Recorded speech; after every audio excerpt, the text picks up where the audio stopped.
Oil pulling அது எப்படி பண்ணுறது? காலையில் எழுந்ததும் எதுவும் சாப்பிடாமல் இதயம் வளத்தை வாயில ஊத்தி நல்லா கொப்பளிக்கணும், அப்புறம் அதை துப்பிடணும். இதுதான் ஆயில் புல்லிங்.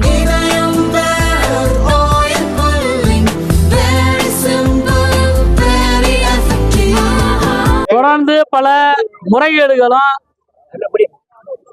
மாணவர்களுக்கு பரீட்சை நடத்துவதில் குளறுபடிகளும் செய்து வருகிறார்கள்.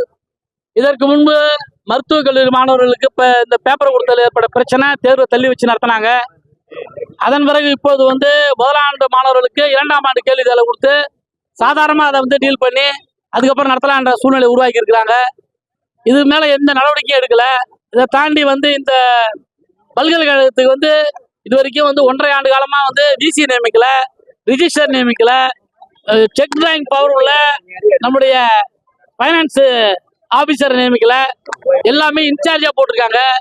பல பேரை வேலைக்கு வைக்கிறதுக்கு பணம் வாங்கின்னு உள்ள வச்சிருக்கிறாங்க. கடந்த 3 ஆண்டுகளில் வேலைக்கு வச்சவங்களை பூரா விசாரணை பண்ணி நடவடிக்கை எடுக்கணும். இதை தாண்டி புதுச்சேரி மாணவர்களுக்கு கொடுக்கக்கூடிய 25% இடஒதுக்கீடு கொடுக்காம மறுத்துன்னு வராங்க. வேலை வாய்ப்புகளும் புதுச்சேரி மாணவர்கள் பின்தாங்கப்படுறாங்க. அவங்களுக்கு கொடுக்கறது கிடையாது. அனைத்து துறையிலும் 25% கொடுக்கணுன்றது எங்களுக்கு கொள்கை. தேசிய கொள்கைகளுடைய குளறுபடி பாண்டிச்சேரி முழுக்க சந்தியா சிரிக்குது. இன்னைக்கு மாதிரி தேர்வு நடத்திருக்கும் போது அந்த மாதிரி தேர்வுல 95% பேர் ஃபெயில் ஆயிருக்காங்க. அதை மறைச்சி அமைச்சர் சொல்லிட்டு இருக்காரு. அதை மறைச்சி சொல்றாரு. அத்தனை பத்திரிகையிலும் வந்திருக்கிறது. 95% பேர் தேர்வு எழுதினவங்க, 10th + 2 தேர்வு எழுதினவங்க தவறி இருக்கிறாங்க. இந்த சிபிஎஸ்சி பேட்டர்ன் முழு ஃபெயிலியர் ஆகிருக்குது. ஆனால் சில தனியார் பள்ளிகள் மற்ற மாநில பேட்டர்னை வச்சு நடத்தினவங்க இன்னைக்கு இதில் தப்பிச்சு இருக்கிறாங்க.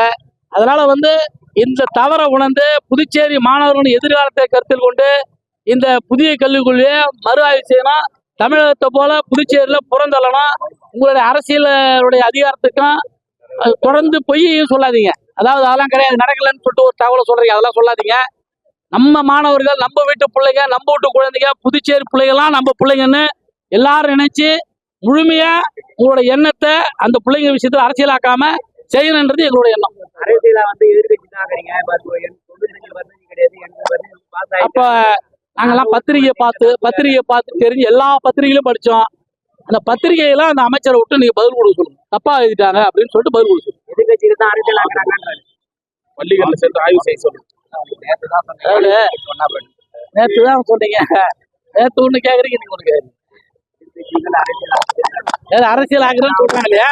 பத்திரிகைகள் எழுதியிருக்காங்களே, ஏதோ பத்திரிகைகள் புதுச்சேரியில பிரதானமா இருக்கக்கூடிய அனைத்து பத்திரிகையிலயா இந்த செய்தி முதன்மை செய்தியா வந்திருக்குது. அப்ப தவறுன்றீங்களா? அனைத்து கட்சி தலைவர்களோடு பள்ளிகள் ஆய்வு செய்ய அமைச்சர் தயாரா? அனைத்து கட்சி தலைவர் கூட வேணாம். புதுச்சேரியில் இருக்கின்ற, புதுச்சேரியினுடைய மண்ணை விரும்புகின்ற, புதுச்சேரி மாணவர்களுக்கு நல்லது செய்யக்கூடிய அறிவார்ந்த கொண்ட கல்வியாளர்களை கொண்ட குழுவை வச்சுக்கின்னு புதுச்சேரிக்கு அனைத்து பள்ளியும் ஆய்வு செய்ய அமைச்சர் ரெடியாருன்னா நாங்கள் அந்த மாதிரி ஒரு குழு அமைச்சு தரோம்.